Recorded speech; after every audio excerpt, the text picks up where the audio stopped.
Hello दोस्तों, नमस्कार। Fundamentals for investment इस चैनल में आप सभी लोगों का दिल से बहुत बहुत स्वागत है। तो दोस्तों, कौन से ऐसी कंपनी है जो कि नेक्स्ट बीएसई या फिर सीडीएसएल जैसा मल्टीबैगर स्टॉक बन सकता है करके, ठीक है दोस्तों।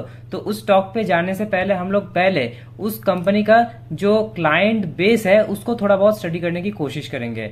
तो जैसे कि आप लोग यहाँ पर देख पा रहे होंगे कि क्लाइंट बेस में पहला नाम हम लोग को एक्सिस बैंक का दिख रहा है, मतलब एक्सिस म्यूचुअल फंड। उसके साथ साथ बजाज फाइनेंस, उसके साथ साथ Baroda bank, Indian bank, BHEL, उसके साथ साथ दोस्तों डीएफएल, ग्रो, हिंदुस्तान यूनिलीवर। अगर मैं और नीचे जाऊं तो यहाँ पर आप लोग देख सकते हो दोस्तों कि गोल्डमैन सैक्स का भी नाम यहाँ पर आ रहा है। यहाँ पर मैं आप लोगों के लिए हाईलाइट कर देता हूँ दोस्तों, गोल्डमैन सैक्स। अगर आप लोग स्टॉक मार्केट में नए हो तो मैं आप लोगों को बता देना चाहता हूँ कि जो एसेट मैनेजमेंट कंपनी है उसमें एक बहुत बड़ा नाम आता है गोल्डमैन सैक्स का। ये एक विदेशी कंपनी है, ठीक है। और दोस्तों यहाँ पर आप लोग देख पा रहे होंगे कि हिंदुस्तान यूनिलीवर का भी नाम है, आईडीएफसी बैंक का भी नाम है, जेएसडब्ल्यू दोस्तों, जेएसडब्ल्यू फाइनेंस, उसके साथ साथ मोतीलाल ओसवाल, इन्फोसिस, मतलब बहुत बड़ी बड़ी कंपनी का नाम यहाँ पर आ रहा है। नेक्स्ट अगर मैं बात करूं दोस्तों तो एनएचपीसी का नाम यहाँ पर आप लोग देख पा रहे होंगे। उसके साथ साथ मैं अगर बात करूं तो प्रिंसिपल का नाम भी आप लोग देख पा रहे होंगे, एनटीपीसी भी है, इंडियन म्यूचुअल फंड भी है, निप्पॉन इंडिया म्यूचुअल फंड भी है। तो बहुत सारे जो एसेट मैनेजमेंट कंपनी है दोस्तों, तो वो सब इनके क्लाइंट्स नजर में आ जाता है। अगर मैं और नीचे जाऊं तो यहाँ पर आप लोग देख पा रहे होंगे कि बहुत ही बड़ी बड़ी कंपनियां इस कंपनी के क्लाइंट्स देखते हुए नजर में आ रहा है। अगर मैं मुकेश अंबानी की रिलायंस की बात करूं तो वो भी यहाँ पर है। नेक्स्ट अगर मैं अनिल अंबानी की रिलायंस की बात करूं तो वो भी यहाँ पर एनलिस्टेड है, रिलायंस पावर यहाँ पर आप लोग देख सकते हो।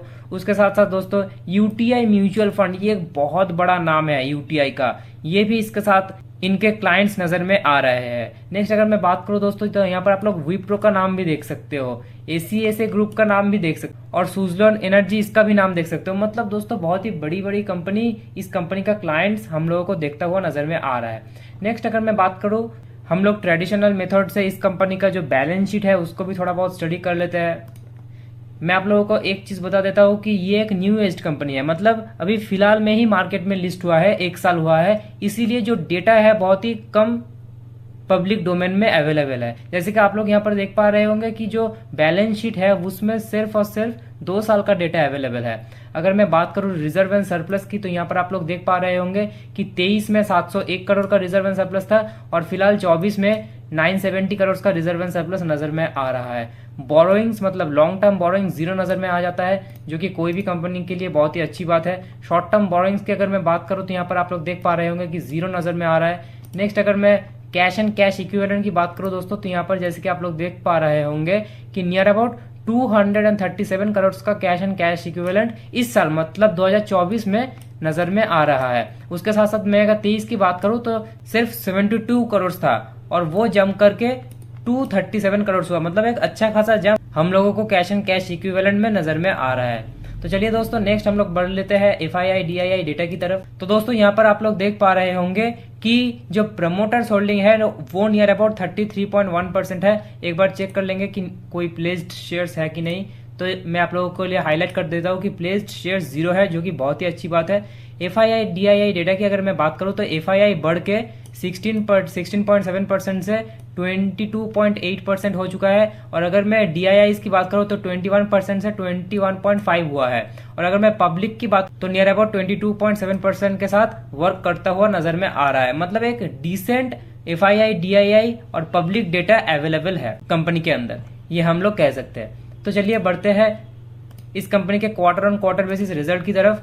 तो जैसे कि दोस्तों आप लोग यहाँ पर देख पा रहे होंगे कि अगर मैं 2021 की बात करूं तो 30 करोड़, मैं आप लोगों के लिए हाईलाइट कर देता हूं, 30 करोड़, उसके बाद 51 करोड़, 37 करोड़, 48, 53, 57, 43, 61, 67, 74 और फिलहाल 68 करोड़ का प्रॉफिट इस क्वार्टर में मतलब जून 2024 में देखने को मिला है। मतलब कंपनी धीरे धीरे अपना प्रॉफिटेबिलिटी जो है वो धीरे धीरे करके इंक्रीज कर रहा है। नेक्स्ट अगर मैं ईयर ऑन ईयर बेसिस की बात करूं दोस्तों प्रॉफिट एंड लॉस की, तो एक बात आप लोग यहाँ पर देख सकते हो कि जो 21 है उसमें थोड़ा बहुत लॉस दिखा रहा है, पर 22 से बहुत ही अच्छा खासा प्रॉफिट यहाँ पर दिखा रहा है। 22 की अगर मैं बात करूं तो 149 करोड़ की प्रॉफिट, उसके साथ साथ 23 की बात करो तो 196 करोड़ का प्रॉफिट, 2024 की बात करो तो नियर अबाउट 246 करोड़ का प्रॉफिट। अभी आप लोग एक चीज देख पाओगे कि नियर अबाउट 271 करोड़ का प्रॉफिट दिखा रहा है TTM। इसका मतलब क्या है? मतलब जो है दोस्तों इसका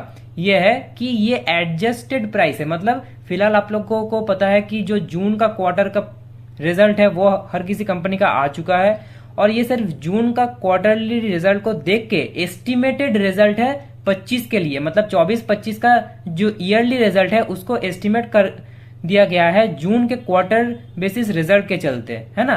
तो कभी भी एक क्वार्टर के रिजल्ट के चलते किसी भी स्टॉक का जो ईयरली प्रॉफिट या फिर लॉस है उसको कैलकुलेट नहीं करना चाहिए, पर फिर भी यहाँ पर दिखा रहा है। मतलब हम लोग एस्टिमेट तो कर सकते हैं कि हाँ भाई अच्छा खासा हो सकता है, उससे भी ऊपर हो सकता है, मतलब 300, 300, 400 भी हो सकता है, और उससे नीचे भी हो सकता है, कुछ भी हो सकता है दोस्तों, क्योंकि ये मार्केट है, कभी भी कुछ भी हो सकता है।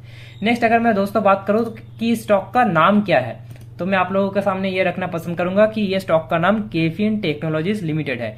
ये कंपनी दोस्तों एक AMC कंपनी है, मतलब एक एसेट मैनेजमेंट कंपनी है, ठीक है। म्यूचुअल फंड हो गया, उसके साथ साथ जो ETFs है, जो हम लोगों को बीज के नाम पे किसी के भी डीमेट अकाउंट में अगर आप लोग निफ्टी 20 या फिर बैंक निफ्टी 20 या फिर किसी भी सेक्टर के IT हो गया, बैंकिंग हो गया, 20 सर्च करोगे तो आप लोगों को ETF दिखाई देगा। तो वहां जाके आप लोग ETF खरीद सकते हो किसी भी सेक्टर के।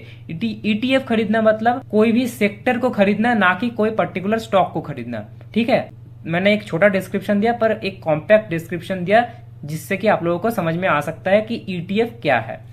नेक्स्ट अगर मैं बात करूं दोस्तों तो फिलहाल आज की डेट में नियर अबाउट 13.36% का तेजी दिखा रहा है। अभी फिलहाल मार्केट में ये तेजी देख के बहुत सारे लोग अट्रैक्टेड हो जाएंगे कि हाँ भाई अच्छा खासा स्टॉक है, भाग रहा है, इसको खरीदो। ऐसा कभी भी करना नहीं होता दोस्तों। जब आपको एक अच्छा खासा, आप लोग खुद से तो स्टडी करो पहले, उसके बाद अगर आपको कोई भी डिसीजन लेना हो आप लोग ले सकते हो। पर कभी भी कोई भी डिसीजन लेना हो जबकि कोई भी अच्छा कंपनी, अच्छा बिजनेस डिस्काउंट में चल रहा है, तब उसमें निवेश करने का कोशिश कीजिएगा, ना कि जब कोई भी प्रीमियम में चल रहा है या फिर भाग रहा है उसको देख के, ठीक है ना। नेक्स्ट अगर मैं बात करूं दोस्तों तो इसका प्राइस फिलहाल तो 1144 दिखा रहा है। आज ही नियर अबाउट हाई लगाया, आप लोग यहाँ पर देख पा रहे होंगे कि नियर अबाउट 1189 हाई लगाया और मार्केट क्लोज किया 1144 में। अगर मैं इसकी मार्केट कैप की बात करूं तो नियर अबाउट 19,000 करोड़ की मार्केट कैप है, मतलब एक मिड कैप कैटेगरी की कंपनी है। तो दोस्तों इस कंपनी को आप लोग जरूर स्टडी करना, और कैसा लगा मुझे कमेंट करके जरूर बताना। और एक बड़ा खबर इस वक्त आ रहा है इस कंपनी के चलते कि केफिन टेक्नोलॉजीज जो है jumps near about 10%, hits new record high on heavy volume. अब इस हेवी वॉल्यूम का मतलब क्या है दोस्तों, कि किसी ने बहुत बड़ा माल खरीदा है मार्केट आवर्स के चलते। मतलब वो FIIs भी हो सकता है, DIIs भी हो सकता है, अपने खुद के प्रमोटर्स भी हो सकता है, और पब्लिक में भी कोई एंजल इन्वेस्टर्स हो सकता है। उसके चलते जो हेवी वॉल्यूम्स है वो हम लोग को फिलहाल आज के दिन स्टॉक में देखने को मिला है, और उसी के चलते आप लोग यहाँ पर देख पाओगे कि स्टॉक इतना अच्छा खासा भागा है आज के दिन, ठीक है दोस्तों। तो दोस्तों आप लोगों को ये वीडियो कैसा लगा कमेंट करके जरूर बताना। अगर अच्छा लगा तो चैनल को सब्सक्राइब करना बिल्कुल भी मत भूलिएगा। तो चलिए दोस्तों मिलते हैं नेक्स्ट वीडियो में, तब तक के लिए बाय बाय।